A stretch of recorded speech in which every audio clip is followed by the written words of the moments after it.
بسم الله الرحمن الرحيم وأنزلنا إليك الذكر لتبين للناس ما نزل إليهم ولعلهم يتفكرون.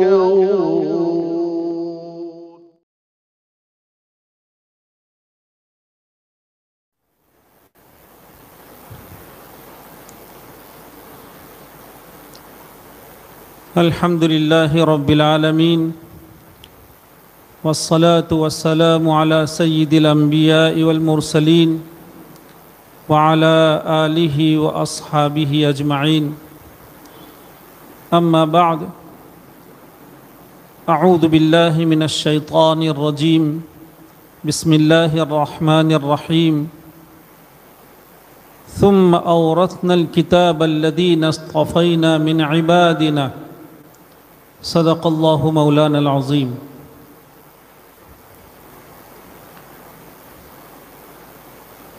ادارہ کہف الایمان ٹرسٹ کے پلیٹ فارم سے قرآن کریم کی یہ پاکیزہ اور روحانی مجلس میں موجود اساتین علم و فضل سرکار دو عالم صلی اللہ علیہ وسلم کے معزز مہمانوں،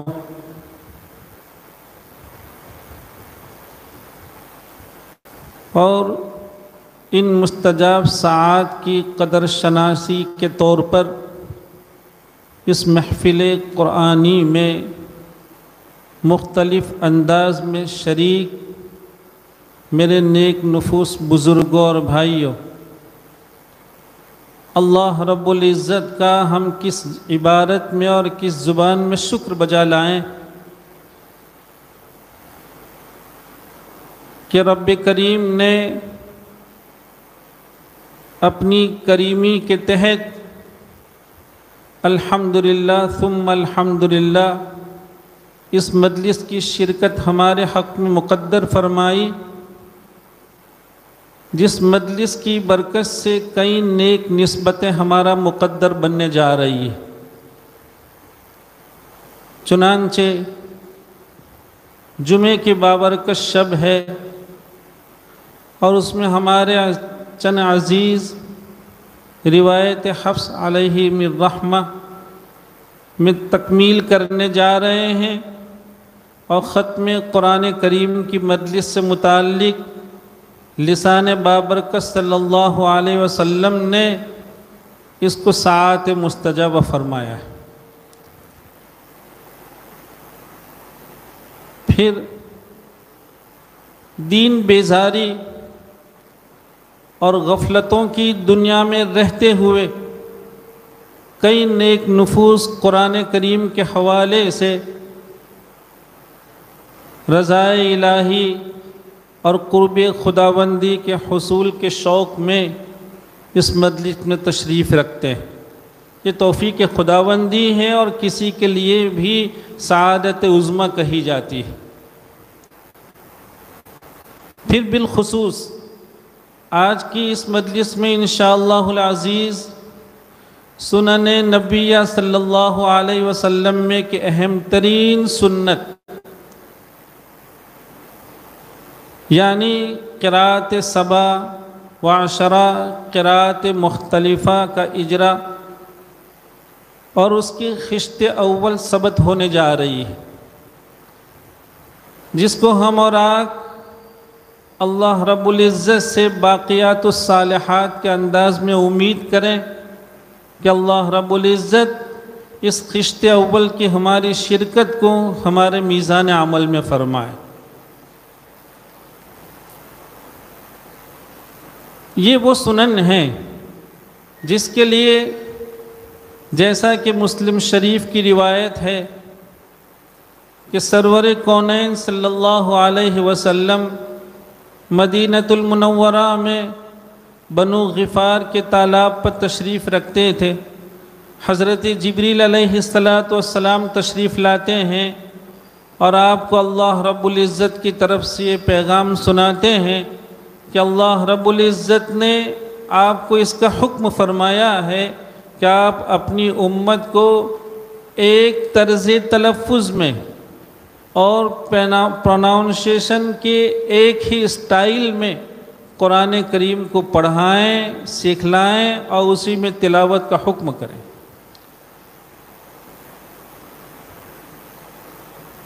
اللہ کے رسول صلی اللہ علیہ وسلم چونکہ رحمت للعالمین ہیں، آپ کو اپنی امت کا یہ حال معلوم تھا کہ حضرات صحابہ کرام رضی اللہ تعالیٰ عنہم گو عربی زبان رکھتے تھے، لیکن عربی ہونے کے باوجود ان کا طرز تلفظ جداگانہ تھا، ان کے پروناؤنسیشن کی اسٹائل الگ الگ تھی، اور ظاہر بات ہے کہ کسی ایک طرز تلفظ کا عادی اور کسی ایک طرز تلفظ میں 50-60 سال عمر کے گزارا ہوا شخص یک لخت اگر اسے یہ کہہ دیا جائے کہ آپ کے تلفظ پر آج سے بین لگ گیا ہے اور آپ اپنے اصلی طرز تلفظ کو چھوڑ کر فلاں تلفظ میں قرآن کریم کی تلاوت کریں، ظاہر بات ہے کہ یہ ممکن نہیں ہوتا ہے۔ تو اللہ کے رسول صلی اللہ علیہ وسلم نے امت پر ترس کھاتے ہوئے حضرت جبریل علیہ السلام سے یہ فرمایا کہ آپ بارگاہ خداوندی میں تشریف لے جائیں، اور میری امت اس کی سکت نہیں رکھتی ہے کہ ان کی زبانیں مختلف ہیں، ان کا طرز تلفظ الگ الگ ہے، ان کے لیے کسی ایک ہی لغت کی پابندی یہ بڑی مشکلی اور یہ بڑی تکلیف کا باعث۔ چنانچہ حضرت جبریل علیہ السلام بارگاہ خداوندی میں بار بار تشریف لے جاتے ہیں، اور مختصراً یہ کہ پھر اخیر میں اللہ رب العزت کی طرف سے یہ پیغام آتا ہے کہ انزل القرآن علی 7 احرف فاقرؤوا ما تیسر منہ۔ یہ وہ سنن ہیں کہ جناب نبی کریم صلی اللہ علیہ وسلم نے خود درخواست فرما کر بارگاہ خداوندی سے ان کو جاری کرایا ہے، اور پھر آپ نے اپنی درسگاہ سے، آپ کی زبان بابرکت سے، لسان نبوت صلی اللہ علیہ وسلم سے حضرات صحابہ کرام رضی اللہ تعالیٰ عنہم کو اس کی تعلیم فرمائی۔ حضرات صحابہ کرام رضی اللہ تعالیٰ عنہم میں جو جس تلفظ کا عادی تھا، آپ نے اس کا اہتمام و التزام فرمایا کہ انہیں اپنے ہی تلفظ میں، اپنے ہی کیفیت ادا میں قرآن کریم کو سکھلایا جائے۔ چنانچہ کسی صحابی کو کسی ایک تلفظ میں، دوسرے صحابی کو دوسرے طرز تلفظ میں، تیسرے صحابی کو تیسرے طرز تلفظ میں، جیسا کہ یوں کہہ سکتے ہیں کہ کسی کو علیہم سکھلایا تو کسی کو علیہمو کی تعلیم فرمائی تو کسی کو بضم الہا علیہم کی تلقین فرمائی۔ حضرت صحابہ کرام رضی اللہ تعالیٰ عنہم ان قراتوں کو لے کر دنیا میں پھیلے، کہاں کہاں گئے، اسلام کا دائرہ وسیع ہوا۔ پھر ایک موقع ایسا آیا حضرت عثمان غنی رضی اللہ تعالیٰ عنہ کے زمانے میں کہ بعض قراتوں سے ناواقفیت کی بنیاد پر، اور چونکہ وہ حضرات جو کسی ایک ہی طرز تلفظ کے عادی تھے، انہوں نے جب اپنے ما سوا طرز تلفظ کو سنا تو انہیں شبہ ہو گیا، اور شبہ ہوتے ہوتے یہاں تک پہنچا کہ بعض صحابہ کرام رضی اللہ تعالیٰ عنہم ایک دوسرے کی قرات کا انکار فرمانے لگے۔ اور ظاہر بات ہے کہ جب ان قراتوں سے متعلق اس سے پہلے اللہ کے رسول صلی اللہ علیہ وسلم کا یہ ارشاد گرامی تھا وَلَا تُمَارُوا فِيهِ فَإِنَّ الْمِرَاءَ فِيهِ كُفْرٌ، کہ اس میں شک نہیں کیا کرتے۔ ظاہر بات ہے کہ جب شک کو کفر کہا جاتا ہو تو قرات کا انکار یہ کس قدر شنیع اور قبیح کہلاتا ہے۔ چنانچہ حضرت عثمان غنی رضی اللہ تعالیٰ عنہ کے زمانے میں جب یہ مسئلہ پیش آیا تو آپ نے ایک بہت بڑا اجتماع بلایا، اور جیسا کہ لوگوں نے لکھا ہے کہ 50,000 کا مجمع تھا، اور آپ نے اس مجمع کو خطاب فرما کر سرکاری طور پر خلیفۃ المسلمین ہونے کی حیثیت سے آپ نے مجمع سے خطاب میں فرمایا کہ اس مجمع میں کون کون لوگ وہ ہیں جنہوں نے لسان نبوت صلی اللہ علیہ وسلم سے اس کو سنا ہے کہ انزل القرآن علی 7 احرف، وہ کھڑے ہو جائیں۔ چنانچہ لکھا ہے کہ اتنی بڑی تعداد شہادت کے لیے کھڑی ہو گئی کہ ان کی گنتی مشکل تھی۔ جب یہ بات ہوئی، حضرت عثمان غنی رضی اللہ تعالیٰ عنہ فرماتے ہیں کہ ہم بھی اس پر شاہد ہیں، اور پھر آپ نے فرمایا کہ جب اتنی بڑی تعداد کے لوگ اس کی شہادت دے رہے ہیں کہ قرآن کریم کا نزول مختلف طرز تلفظ میں ہوا ہے، تو پھر آپ کسی کے طرز تلفظ کو اپنے ماں سوا سے سنتے ہیں اور اپنے تلفظ سے الگ پاتے ہیں، تو کیسے انکار کر رہے ہیں؟ یہ انکار صحیح نہیں ہے۔ اور پھر داستان لمبی ہے کہ آپ نے جمع ثانی کو بڑی حکمت عملی سے، یہ چونکہ درسگاہ کی چیزیں ہیں اس کو یہاں نہیں کہا جاتا ہے، تو یوں کہیے کہ ان قراتوں کی حفاظت ہی کے مقصد سے حضرت عثمان غنی رضی اللہ تعالیٰ عنہ نے اثر نو قرآن کریم کو لکھوایا، متعدد نسخے اس کے تیار کروائے گئے، اور مشورے کے بموجب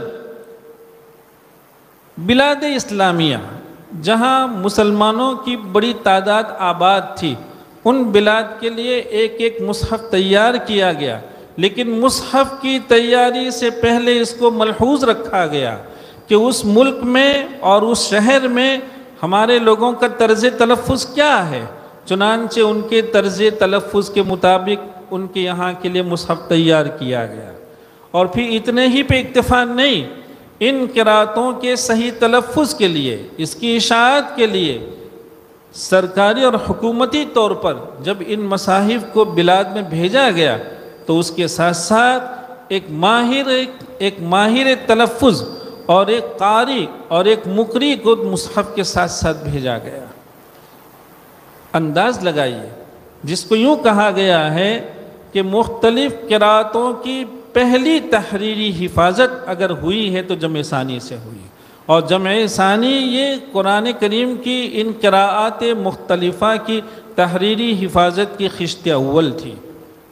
پھر کیا پوچھئے، حضرات صحابہ کرام، حضرات تابعین نے ان قراتوں کے ساتھ ایسی دلچسپی دکھلائی کہ بصرہ، کوفہ، وہاں سینکڑوں درسگاہیں، شام میں کتنی درسگاہیں، ایک ایک امام کے یہاں، ایک ایک مقری کے یہاں سینکڑوں کی نہیں ہزاروں کی تعداد صرف قرات کو سیکھنے کے لیے آیا کرتی تھی۔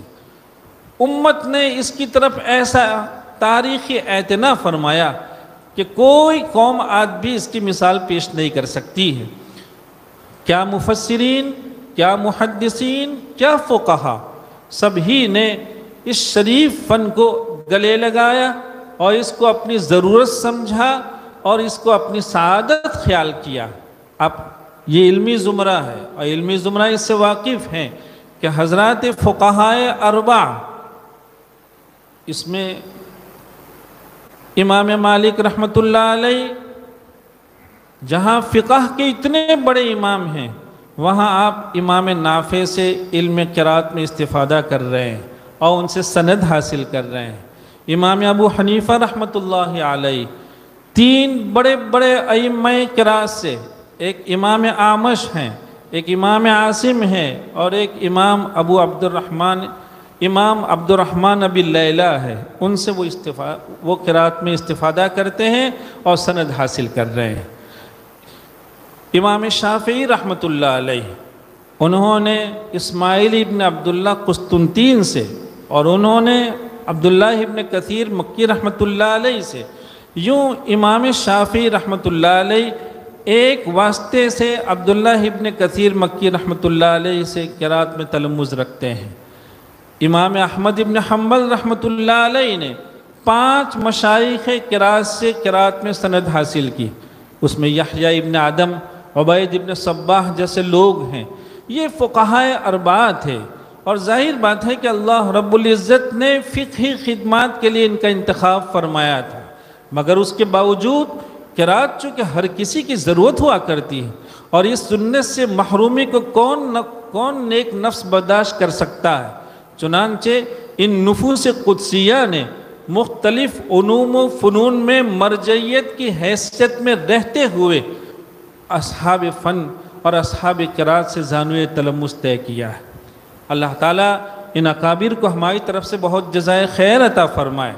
ہمارے اس مجلس اور محفل کے ناظم نے الحمدللہ نظامت کے حوالے سے کئی ایسے شواہد پیش کیے کہ دیکھیں یہ ہمارے اکابر ہیں۔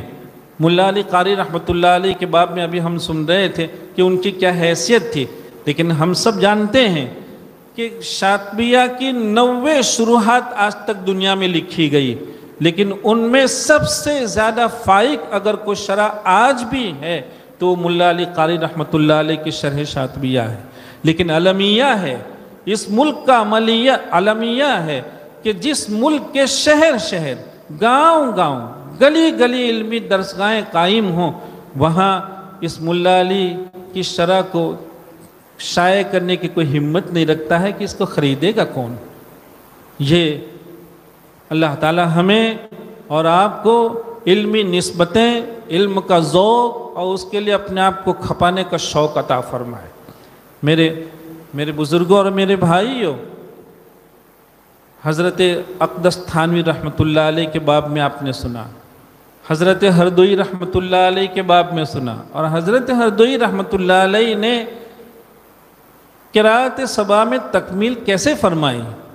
آپ دارالعلوم مظاہر العلوم میں سہارنپور میں دورہ حدیث شریف کے سال میں ہیں، اور اس سال میں آپ نے سالانہ امتحان میں امتیازی نمبرات حاصل فرمائے۔ یوں کہیے کہ دورہ حدیث شریف کا وہ اول نمبر کا طالب علم، ممتاز طلبہ میں جو شخص ہوتا تھا، لیکن وہ کیا کر دیں، فجر کی نماز سے پہلے ساری تیاری کے ساتھ مظاہر سے سہارنپور کی جامع مسجد تشریف لے جاتے ہیں، اور وہاں جا کر حضرت قاری عبدالخالق رحمۃ اللہ علیہ سے قرات کی سند حاصل کرتے ہیں۔ حضرت مولانا صدیق بانوی علیہ الرحمہ، آپ نے حضرت قاری فتح محمد صاحب رحمۃ اللہ علیہ سے قرات سبا کی تکمیل فرمائی، لیکن کب فرمائی؟ تہجد کے وقت میں آپ نے قرات سبا کی تکمیل فرمائی۔ ہمارے اکابر ہیں اور ہمیں بڑی خوشی ہو رہی ہے۔ اللہ تعالیٰ مفتی صاحب کو ہماری طرف سے بہت جزائے خیر عطا فرمائے کہ مفتی صاحب نے حیدرآباد، جس کو یہ کہا جا ہے کہ 150 سال تک قرات کا مرکز رہا، علمی دنیا اس سے واقف ہیں کہ مراکز مختلف ادوار میں بدلا کرتے ہیں۔ کسی زمانے میں جب اس ملک میں قرات کی ابتدا ہوئی تو اجمیر شریف یہ قرات کا مرکز تھا۔ خواجہ معین الدین چشتی رحمۃ اللہ علیہ نے جب اجمیر شریف میں ادارہ قائم فرمایا تو اس میں جہاں مختلف علوم و فنون کی تعلیم تھی اور مختلف علوم و فنون داخل نصاب تھے، وہاں قرات بھی اس میں داخل نصاب تھی، لہذا ابتدا یہاں سے ہوئی۔ پھر ان نفوس قدسیہ نے، اصحاب معرفت نے، رجال سلوک اور تصوف نے اس کو سنبھالا۔ حضرت شاہ ولی اللہ رحمۃ اللہ علیہ، کون نہیں جانتا ہے، علمی درسگاہوں میں کون ان سے ناواقف ہیں۔ حضرت شاہ ولی اللہ رحمۃ اللہ علیہ کے خاندان میں 3 پشتوں سے قرات سبا چلی آ رہی تھی، آپ چوتھی پشت میں تھے، آپ نے قرات سبا کی تکمیل فرمائی۔ آپ کے 4 بیٹے تھے اور چاروں بیٹوں کو آپ نے قرات سبا میں تکمیل کروائی، شاہ ولی اللہ رحمۃ اللہ علیہ۔ اور آج بھی آپ کے دستے بابرکت سے سبا کے اختلافات کا لکھا ہوا حاشیے والا قرآن کریم آج بھی لوگوں کے پاس موجود ہے، الحمدللہ ثم الحمدللہ۔ یہ وہ ملک ہے جہاں اس فن کی زبردست خدمت ہوئی۔ کبھی اجمیر شریف اس کا مرکز تھا، تو کبھی دہلی قرات کا مرکز رہا، کسی زمانے میں پانی پت اس کا مرکز ہوا، کسی زمانے میں حیدرآباد میں کو مرکزیت حاصل ہوئی، اور اخیر میں جو مرکزیت حاصل ہوئی وہ لکھنؤ میں مدرسہ فرقانیہ کو ہوئی، جس کا ترک سر سے بھی الحمدللہ ثم الحمدللہ ایک بہت گہرا تعلق۔ حضرت مولانا عین القضات رحمۃ اللہ علیہ یہاں حضرت موسیٰ جی رحمۃ اللہ علیہ سے کسب فیض کر کے لکھنؤ تشریف لے گئے ہیں، تو آپ نے فرقانیہ کی درسگاہ کو وجود دیا ہے، الحمدللہ اس کو قائم فرمایا، اور کیسے اکابر۔ بہرحال مفتی صاحب کے یہاں آج قرأت صبا کا الحمدللہ ثم الحمدللہ افتتاح ہونے جا رہا ہے۔ ہم مفتی صاحب کو خصوصی طور پر اور ان کے رفقائے کار کو عمومی طور پر دل کی تمام تر گہرائیوں سے مبارکباد پیش کرتے ہیں کہ آپ نے حیدرآباد جو 150 سال تک مرکزیت میں رہا قرأت، لیکن پھر کسی وجہ سے دنیا جانتی ہے کہ مراکز کی آبادی مرکزی شخصیات سے ہوا کرتی ہے، جہاں اس کے بہت سے عوامل ہوتے ہیں، وہاں ان سارے عوامل میں جو بنیادی عامل ہے وہ کسی مرکزی شخصیت کا ہونا ہے، اور اس کے ساتھ ساتھ مرکزی شخصیات اپنے دلوں میں، اپنے قلوب میں جو عظمتیں کسی فن کے رکھتے ہیں، جو جذبات رکھتے ہیں، اگر بعد والوں نے ان جذبات سے اپنے قلوب کو معمور نہیں کیا تو مرکزی شخصیت کے رخصت ہو جانے کے بعد مرکز کہیں اور منتقل ہو جایا کرتا ہے۔ ورنہ حیدرآباد دنیا جانتی ہے وہاں کے کتنی عبقری شخصیت قرأت میں، ان کا نام ہے علی الحسینی، جو بعد میں قاری میر روشن علی رحمۃ اللہ علیہ کے نام سے معروف اور مشہور ہوئے۔ یہ اللہ کا بندہ وہ ہیں جو علم حدیث شریف مختلف علوم میں توحر کے بعد سلوک میں قدم رکھتا ہے، اور چشتیہ قادریہ دونوں سلسلوں میں بیٹھ کر کے اجازت حاصل کرتے ہیں، اور اس کے بعد 22 سال کی عمر میں قرأت کی طرف توجہ فرماتے ہیں۔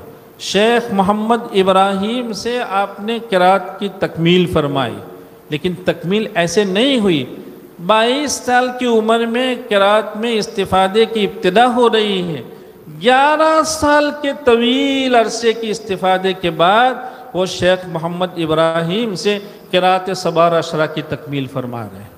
اور اس کے بعد شیخ عبدالحق مکی رحمۃ اللہ علیہ جو حیدرآباد سے تعلق رکھتے تھے، عبدالحق مکی رحمۃ اللہ علیہ، وہ جب تشریف لائے تو قاری میر روشن علی رحمۃ اللہ علیہ، جنہوں نے 11 سال کی محنت سے سبا کی اور اشرا کی تکمیل فرمائی تھی، پھر قاری عبدالحق مکی رحمۃ اللہ علیہ سے سند کے شوق میں 6 مہینے میں قرأت سبا کی تکمیل فرماتے ہیں اور 4 مہینے میں قرأت اشرا کی تکمیل فرماتے ہیں۔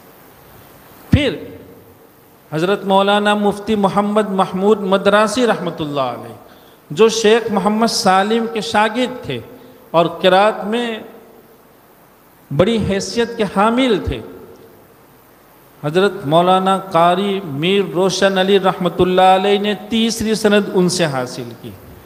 3 بڑے مشائخ سے انہوں نے قرأت سبارہ اشرا کی تکمیل کر کے سند حاصل فرمائی، اور صرف اتنا نہیں، اس کے بعد اللہ کا وہ بندہ اپنے وجود کو صرف اور صرف اس کے لیے سمجھا ہو، اس انداز میں اس فن کی آپ نے ایسی اشاعت فرمائی کہ سینکڑوں طلباء، بلکہ بعضوں نے لکھا ہے 2-2 ہزار طلباء نے ان سے علم قرأت میں سند حاصل کی، اور مثالی جذبہ، مثالی شوق، اور مثالی شوق سے فن کی اشاعت اور خدمت ہی نہیں کی، اپنے تلامذہ کو فن پلایا، بلکہ اور آگے بڑھ کے کہیے کہ انہوں نے اپنے تلامذہ کے قلوب کو، اپنے اندر میں موجود جو پاکیزہ جذبات تھے فن کے حوالے سے، ان جذبات سے اپنے طلبہ عزیز کے قلوب کو معمور فرمایا۔ چنانچہ سلسلہ دہائیوں تک رہا یہ سلسلہ، اور کیا حیثیت تھی، لکھا ہے کہ حضرت مولانا قاری میر روشن علی رحمۃ اللہ علیہ کوئی بہت اچھے لہجوں کے مالک نہیں تھے، لیکن قدرت نے کیا خدمت لی، لکھا ہے کہ صدر العلماء نواب ضیاء یار جنگ ان کی موجودگی میں قرات کے مذاکرے کے لیے مستقل مجالس قائم ہوتی تھی۔ بیرون سے قراء تشریف لاتے تھے، شیخ مصطفیٰ حسن مصری، شیخ سالم حسن مصری، شیخ محمد صدیق خراسانی رحمۃ اللہ علیہ۔ ان اکابر کی موجودگی میں صدر العلماء کی زیر صدارت یہ مجلس منعقد ہوتی، اور یہ لکھا ہے کہ اس مجلس میں قاری میر روشن علی رحمۃ اللہ علیہ جب قرات کے مسئلے پر کوئی استدلال پیش کرتے تو لکھا ہے کہ سارے استدلال کو ہر کوئی بلا چونو چرا تسلیم کرتا تھا۔ کتنی بڑی حیثیت ایک اللہ کے بندے کی ہوگی۔ یہی وجہ تھی کہ حضرت قاری محی الاسلام پانی پتی رحمۃ اللہ علیہ جب حیدرآباد تشریف لے گئے اور جب سنا تو کہا کہ حضرت قاری میر روشن علی رحمۃ اللہ علیہ صرف حیدرآباد کے لیے نہیں، یہ پورے ہندوستان کے لیے مقتنمات کی حیثیت سے ہیں۔ الحمدللہ حیدرآباد ہی کی ایک بہت بڑی شخصیت مرزا کرنل بسم اللہ بیگ رحمۃ اللہ علیہ، ہم اپنے طلبہ عزیز سے کئی مرتبہ بہت لجاجت کے ساتھ بڑے درد کے ساتھ یہ کہتے ہیں کہ دیکھیے قدرت اپنے کلام پاک کی حفاظت کے لیے بے نیاز ہے، وہ کسی کی محتاج نہیں۔ سنیے میرے عزیزوں کہ یہ 26 سال کی عمر میں مختلف ایجوکیشن اور مختلف سرٹیفکیٹ پانے کے بعد فوجی ملازمت اختیار کرتے ہیں۔ فوج میں آپ کا تقرر ہوتا ہے، پھر آپ کی حسن کارکردگی کے نتیجے میں زینہ بزینہ آگے بڑھتے ہیں، اور پھر ایک موقع آتا ہے کہ آپ کو فوج کے کرنل کے عہدے پر فائز کیا گیا۔ یہ اللہ کا بندہ 37 سال کی عمر میں 26 سال کی عمر میں فوج میں ان کی بھرتی ہوتی ہے، پھر 36-37 سال کی عمر میں اختیاری طور پر وہ اس سے مستعفی ہو جاتے ہیں، اور اس کے بعد علم کی راہ اختیار کرتے ہیں۔ حضرت مولانا مناظر حسن گیلانی رحمۃ اللہ علیہ جیسے بڑے بڑے لوگوں سے کسب فیض کرتے ہیں، اور پھر قرات کی طرف توجہ فرماتے ہیں، اور قرات کی طرف توجہ فرماتے ہوئے شیخ سالم سے آپ استفادہ کرتے ہیں، اور کتنا استفادہ! 37 سال کی عمر میں قرات کے استفادے کی ابتدا ہوتی ہے، 53 سال کی عمر میں استفادہ مکمل ہوتا ہے۔ یہ اللہ کا بندہ، اور کون فوج کا ایک کرنل یہ کام کر رہا ہے۔ اللہ تعالیٰ کی ذات بے نیاز ہے۔ اللہ کا شکر ادا کیجئے کہ اللہ تعالیٰ نے ان پاکیزہ درسگاہوں سے ہماری نسبتیں کر رکھی ہیں۔ میرے عزیزو، پھر یہ مرزا کرنل بسم اللہ بیگ رحمۃ اللہ علیہ نے اس کی اشاعت شروع فرمائی، اور کیا حیدرآباد کے لیے یہ فخر کی بات ہوگی کہ حیدرآباد کا یہ سپوت خدام قراء کے حقوق کے باب میں اصحاب علم سے ہوئی حق تلفی کو، جس کو لکھا تھا حضرت قاری محی الاسلام پانی پتی رحمۃ اللہ علیہ نے، کہ ہندوستان میں علماء اور صلحاء کے تذکرے لکھے گئے، شعراء کے تذکرے لکھے گئے، حتیٰ کہ گویوں کے لیے سوانح لکھی گئی، لیکن خدام قرآن کریم کا کسی نے نام تک نہیں لکھا۔ جب یہ شکوہ لکھا گیا ہے پانی پت میں، لیکن حیدرآباد کا یہ بیدار ضمیر شخص اس کو جب پڑھتا ہے تو اس کا دل لرز جاتا ہے، اور وہ عزم کرتا ہے کہ اس ملک کے گوشے گوشے میں چکر کاٹ کر، گلیوں گلیوں جا کر خدام قرآن کے حالات کو جمع کر کے ایک کتاب تیار کروں گا۔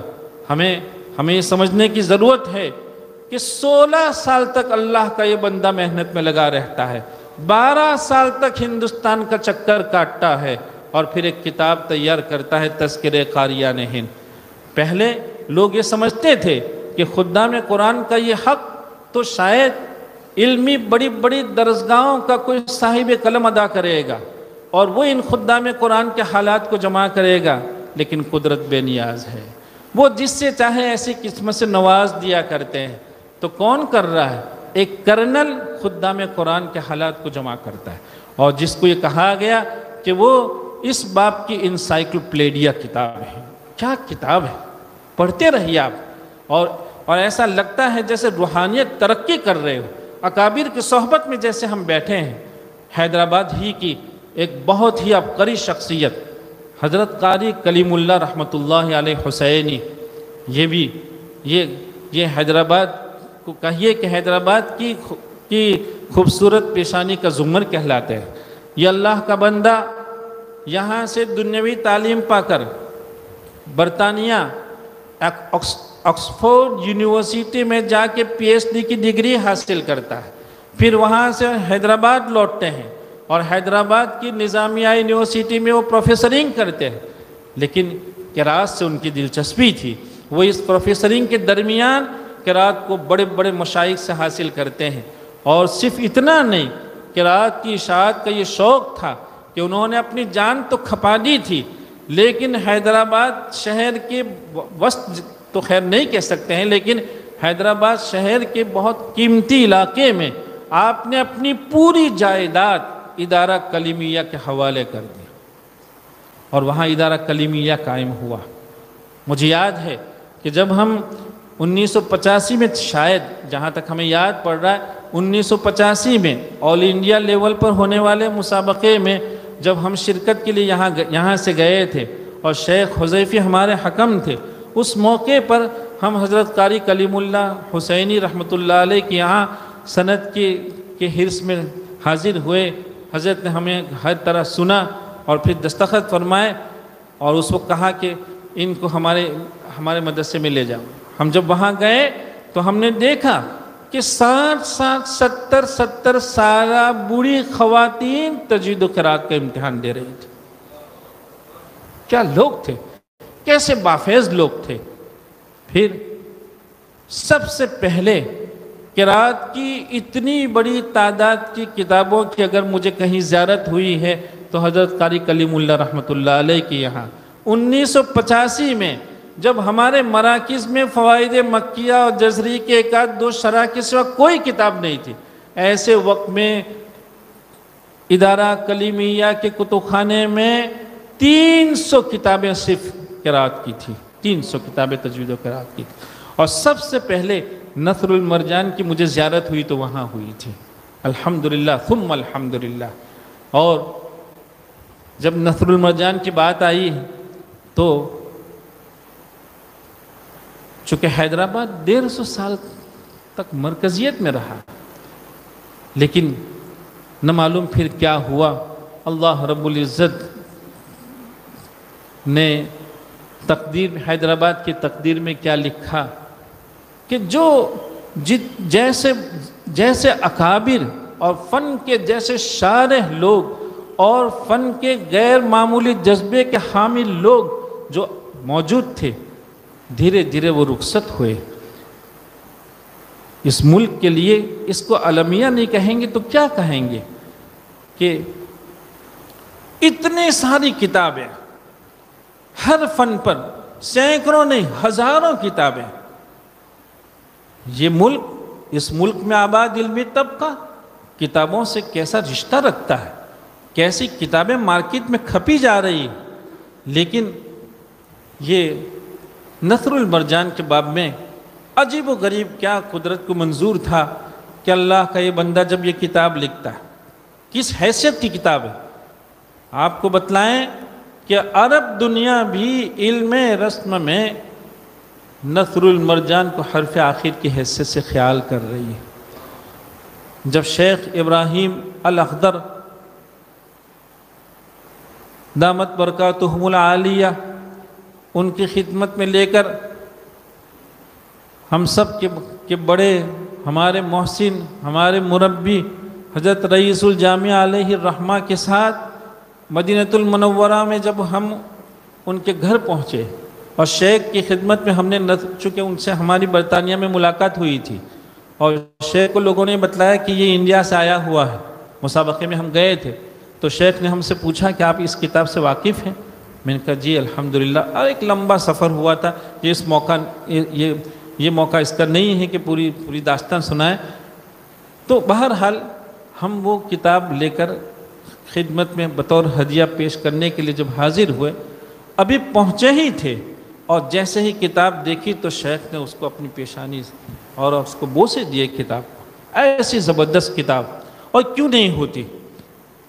ہم نے پڑھا ہے ان کے حالات میں کہ شیخ جب یہ کتاب لکھ رہے تھے، حالانکہ نوابوں کے بچوں کے اتالیق تھے، لیکن غیر معمولی استغنا اور غیرت تھی. خیر انہوں نے سب چھوڑ دیا تھا، اس کے بعد تصنیف و تالیف میں لگ گئے تھے. جب نثر المرجان کی تالیف ہو رہی تھی تو ایسے مواقع آئے کہ کھانے کے لیے فاقے تھے، بھوک سے وہ بیزار ہیں، تو لکھتے لکھتے بھوک سے بیزاری کی وجہ سے انہوں نے اپنے پیٹ پر ایک پتھر باندھ لیا.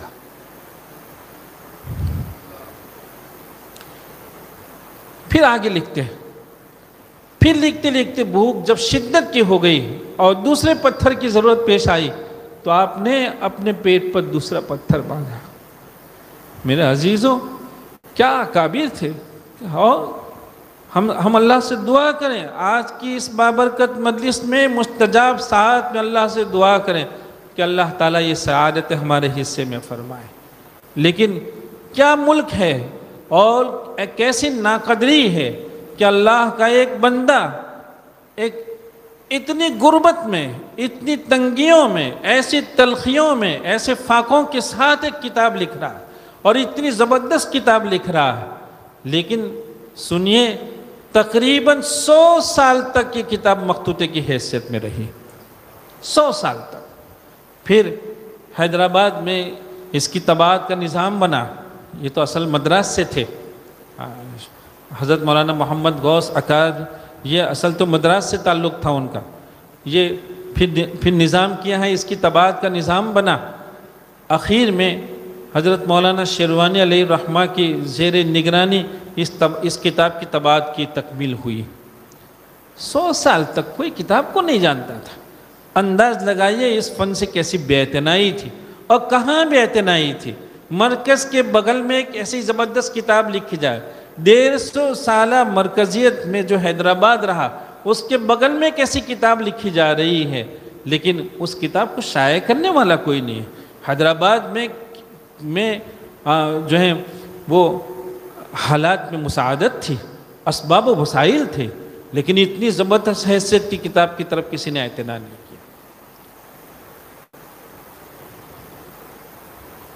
اتنی زبردست درسگاہیں ہوں اور علمی زمرے کو یہ سمجھانے کی ضرورت پڑ رہی ہے قرات کے باب میں کہ حضرت عثمان غنی رضی اللہ تعالیٰ عنہ نے قراتوں کو ختم نہیں فرمایا. آپ نے تو شفوی طور پر اور تحریری طور پر ان قراتوں کی حفاظت فرمائی اور اشاعت فرمائی. علمی زمرے کو یہ سمجھانے کی ضرورت ہے، اور یہ سمجھانے کی ضرورت ہے کہ مصحف واحد پر جمع کرنے کا کیا معنی ہے، قرات واحدہ پہ جمع کرنے کا کیا معنی ہے. علمی زمروں کو یہ سمجھانے کی ضرورت ہے. ابھی کئی ایسی ہمارے بعض شاگردوں نے ہمارے نام لکھا کہ کسی ایک شاگرد نے کسی ایسے مجمع میں مختلف روایتوں میں تلاوت کی، تو وہیں بیٹھے ہوئے بعض ارباب علم نے کہا کہ یہ کیا بات ہے، روایت حفظ کو چھوڑ کر کیسی قراتیں پڑھی جا رہی. یہ تازہ باتیں ہیں. اگر علمی زمرہ آج بھی سنن نبویہ صلی اللہ علیہ وسلم سے ایسی بیزاری کا ثبوت دے رہا ہے تو اس سے بڑھ کر افسوس کی بات کیا ہوا کرتی ہے. جن سنن کو زندہ کرنے کے لیے، جس کی اشاعت کے لیے، جس کے حیا کے لیے ہمارے اکابر نے اتنی محنتیں کی،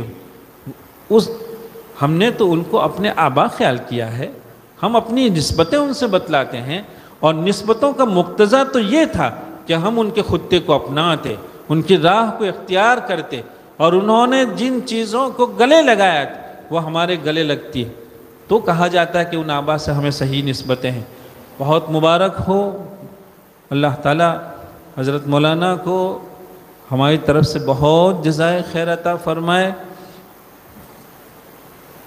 طفولیت سے بھی کم عمر کا، نوخیز معصومیت کی عمر کا یہ ادارہ ہے، لیکن یہ قدرت کے بے نیازی ہے. اور کسی کی خوش قسمتی ہوتی ہے کہ 2-3 سال کی عمر کا ادارہ الحمدللہ ثم الحمدللہ ایسی سنن کے احیاء کے لیے عزم کیا ہوا ہے. اور آج اس قرات کی اشاعت کی خشت اول رکھی جانے والی ہے. اللہ تعالیٰ مبارک فرمائے. جو طلبہ عزیز روایت حفظ کی تکمیل فرما رہے ہیں ہم ان کو بھی مبارکباد پیش کرتے ہیں، حضرت مفتی صاحب کو بھی، ان کے رفقا کو بھی، اور تکمیل کی ان مستجاب ساعات میں اللہ رب العزت سے دعا کرتے ہیں کہ وہ ذات آنکھ بند ہونے تک ہمیں ایسی نیک نسبتوں سے کبھی محروم نہ فرمائے۔ ہم سے کوتاہیاں ہوتی ہے، اللہ تعالی ہماری کوتاہیوں سے درگزر فرمائے۔ میرے بھائیوں، ایسی مستجاب ساعات ہمیشہ ہر کسی کے حصے میں نہیں آیا کرتی ہیں۔ پھر یہ قرات کا زمرہ ہے، سارے لوگ جانتے ہیں کہ اللہ رب العزت نعمتیں کسی کے حصے میں فرماتے ہیں، پھر جب کوئی نعمتوں کا شکر بجا لاتا ہے تو وہاں سے پھر اللہ تعالیٰ کی طرف سے اضافے بھی ہوا کرتے، برکات بھی ہوا کرتی۔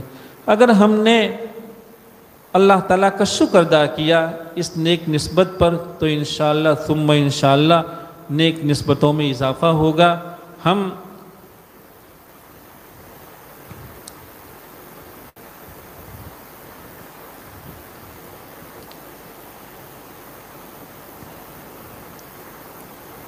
وَإِن تَشْكُرُوا يَرْضَهُ لَكُمْ وَإِن تَشْكُرُوا يَرْضَهُ لَكُمْ وَإِذَا سَأَلَكَ عِبَادِي عَنِّي فَإِنِّي قَرِيبٌ۔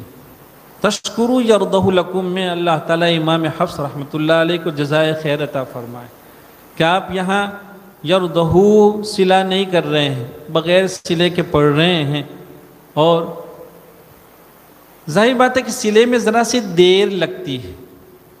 اور وَإِن تشکروا، اللہ تعالیٰ کا مسئلہ تو یہ ہے کہ آپ اللہ کی کسی نعمت کا شکر بجا لاتے نہیں، کہ صلے کی تاخیر بھی اللہ کو منظور نہیں ہے، اور اللہ تعالیٰ نعمتوں میں اضافہ فرماتے ہیں۔ وَإِذَا سَأَلَكَ عِبَادِي عَنِّي فَإِنِّي قَرِيبٌ أُجِيبُ دَعْوَةَ الدَّاعِ۔ اللہ تعالیٰ کا معاملہ تو یہ ہے کہ جب میرا بندہ میری بارگاہ میں بھکاری بن کے آتا ہے، ہاتھ پھیلاتا ہے، بھیک مانگتا ہے، تو قریب اجیب، قریب اجیب میں تنوین کے بعد حمزہ ہے، گنہ نہیں ہے، لیکن گنہ ہوتا کتنی دیر؟ گنہ ذرا سا ہوتا ہے، 1 سیکنڈ کا گنہ ہوتا ہے، 1.5 سیکنڈ کا گنہ ہوتا ہے، لیکن اللہ تعالیٰ فرماتے ہیں کہ اے میرے بندے، جب تو میرے یہاں سوالی بن کے آتا ہے، بھیک کے ہاتھ پھیلاتے ہیں، اور جب تو کچھ مانگتا ہے تو 1.5 سیکنڈ اور 1 سیکنڈ کی بھی دیر نہیں لگتی ہے۔ اجیب دعوت الداع، یہ تو وہ الحمدللہ یہ وہ طبقہ ہے، اور اسی نیک نیتی سے ہم آپ جمع ہیں۔ اللہ تعالیٰ ہمارے اس مل بیٹھنے کو قبول فرمائے، ہمارے عزائم کے لیے اللہ تعالیٰ ہماری غیب سے تائید فرمائے، ہماری مدد فرمائے، اور مساعد حالات سے اللہ تعالیٰ ہماری مدد فرما کر ہم سب کے حق میں باقیات الصالحات کے انداز میں اس کو قبول فرمائے۔ وآخر دعوانا ان الحمدللہ رب العالمین۔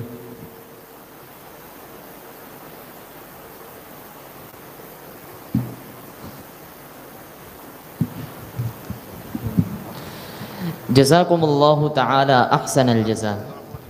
ہم حضرت والا کی اس نوازش پر بے حد شکر گزار ہیں۔ اللہ تعالی حضرت والا کی خدمات جلیلہ کو قبول فرمائے، اور آپ والا کے سایہ عاطفت کو عافیت کے ساتھ ہم خردوں کے سر پر قائم و دائم رکھیں، آمین۔ اب انشاءاللہ قرات سبع متواترہ میں سورہ فاتحہ کے ذریعے افتتاح عمل میں آئے گا۔ اللہ تبارک و تعالی اس سلسلے کو قبول فرمائے۔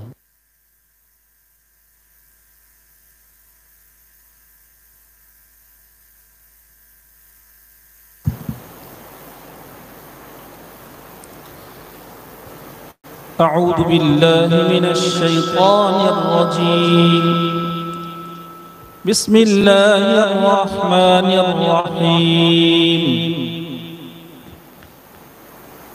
الحمد للہ رب العالمین، الرحمن الرحیم، مالک یوم الدین، الرحمن الرحیم، مالک یوم الدین، الرحمن الرحیم، مالک یوم الدین، ایاک نعبد و ایاک نستعین، اهدنا الصراط المستقيم اهدنا الصراط المستقيم اهدنا الصراط المستقيم صراط الذين أنعمت عليهم غير المغضوب عليهم ولا الضالين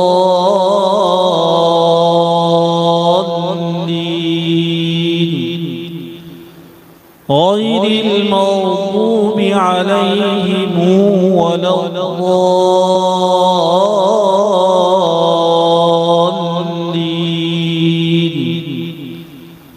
غير المغضوب عليهم ولا الضالين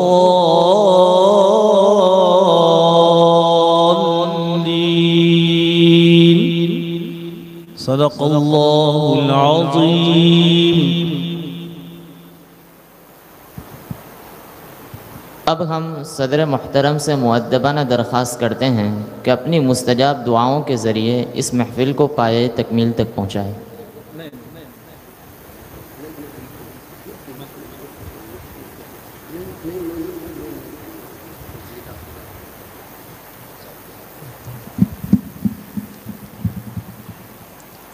درود شریف پڑھیں. بسم اللہ الرحمن الرحیم. الحمد لله رب العالمين. اللهم لك الحمد حمدا دائما ابدا ولك الشكر شكرا ما دام فيه. اللهم لا احصي ثناء عليك انت كما اثنيت على نفسك. يا رب صل وسلم دائما ابدا على حبيبك خير الخلق كلهم.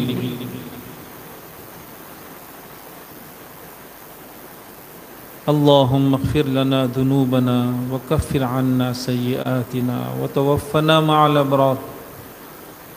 اللهم اغفر لنا ولوالدينا ولأساتذتنا ولمشايخنا ولمن حق علينا ولمن أوصانا بالدعاء ولجميع المسلمين والمسلمات الأحياء منهم والأموات إنك سميع قريب مجيب الدعوات.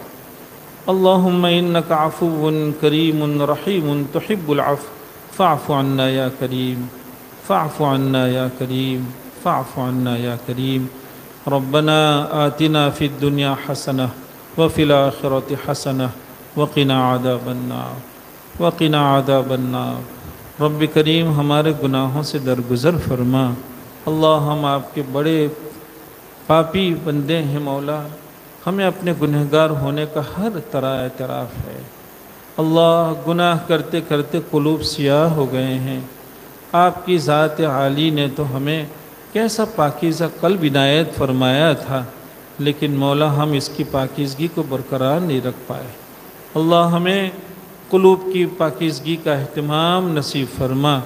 مولا جب بھی ہم سے کوئی قصور ہو جائے تو تیری بارگاہ عالی میں دورے بھاگے آ کر توبہ کی توفیق نصیب فرما. اللہ توبہ کی توفیق نصیب فرما. مولا ہمارے گناہوں پر معافی کا قلم پھیر دے. اللہ ہم اس کی تجھ سے بھیک مانگتے ہیں کہ ہماری یہ تمنا ہے کہ جب اس دنیا کو چھوڑ کر تیرے یہاں آنے کا وقت ہو تو مولا گناہوں سے پاک اور صاف اور ستھرے دھلے دھلائے ہو. مولا اللہ ہمارے پر کرم فرما. مولا آپ نے اگر ہمارے گناہوں پر معافی کا قلم پھیر دیا کون آپ سے پوچھنے والا ہے. آپ کی ذات ہی غفار ہے مولا. آپ کو غفور کہا جاتا ہے. اے کریم آقا لاج رکھ لے اور محض اپنے کرم سے ہمیں معافی عنایت فرما. اے اللہ ہمیں معافی عنایت فرما. مولا آپ کا کرم ہمارے شامل حال رہا کہ کروڑوں انسانوں میں سے آپ نے اپنے دین متین کی خدمت کے لیے، اس کی حفاظت کے لیے، بالخصوص اپنے کلام پاک کی حفاظت کے لیے اور قرات کی اشاعت کے لیے ہمارا انتخاب فرمائے. اللہ ہم اس لائق نہیں تھے مولا. مولا محض یہ آپ کا کرم ہے. اللہ مزید کرم فرما کہ ہمیں آپ کے انتخاب کی قدر پہچاننے کی توفیق عطا فرما. اے اللہ اس کی قدر پہچاننے کی ہمیں توفیق عطا فرما، اور قدر شناسی کے ساتھ اس فن سے وابستگی نصیب فرما۔ اللہ انہماک نصیب فرما، مولا انہماک نصیب فرما۔ اے کریم آقا، ہماری نکابر سے اس دنیا میں تو ہم ملاقات نہیں کر سکے، جنہوں نے خدمت قرآن میں پوری زندگی گزار دی، فاقے برداشت کیے، گوشے اختیار کیے، مولا اس دنیا میں ان کی تو ہم اس وقت زیارت نہیں کر پا رہے ہیں، لیکن تجھ سے اس کی بھیک ہے مولا کہ روز قیامت ان بزرگوں کی صحبتیں ہمیں نصیب فرما، ان کی زیارتیں ہمیں نصیب فرما مولا۔ کیسے پاکیزہ اور کیسے خوش قسمت بندے تھے اللہ۔ آج ہمارے کچھ طلبہ عزیز روایت حفظ میں تکمیل کر کے قرأت صبا کی ابتدا کر رہے ہیں، اللہ ان طلبہ عزیز کی خوب مدد فرما، ان کی دستگیری فرما، ان کے لیے آسان فرما۔ اے اللہ بہترین حافظے ان کے حق میں مقدر فرما، اور مولا سمجھ کھول دے، فہم کھول دے مولا، فن کی تشریح کے لیے، اس کی اشاعت کے لیے ان کو قبول فرما۔ اللہ قرأت کی طرف یہ جو اعتنا ہے، اس کو ہمارے باقیات الصالحات میں مولا قبول فرما، صدقہ جاریہ کی حیثیت سے اس کو قبول فرما مولا۔ اس دنیا سے اسی طرح کی نسبتوں کے ساتھ جانا ہمارے حق میں مقدر فرما اللہ، مقدر فرما مولا۔ ہم اس لائق نہیں ہیں مولا کہ یہ نسبتیں ہمیں ہمیشہ ہمارے ساتھ رہے۔ اللہ تجھ سے اس کی بھیک مانگتے ہیں کہ تیرے محبوب صلی اللہ علیہ وسلم کی سنتوں کو زندہ کرنے کی ہم ٹوٹی پھوٹی کوشش کر رہے ہیں، تیرے محبوب صلی اللہ علیہ وسلم کی توجہ ہمیں نصیب فرما مولا، توجہ ہمیں نصیب فرما مولا۔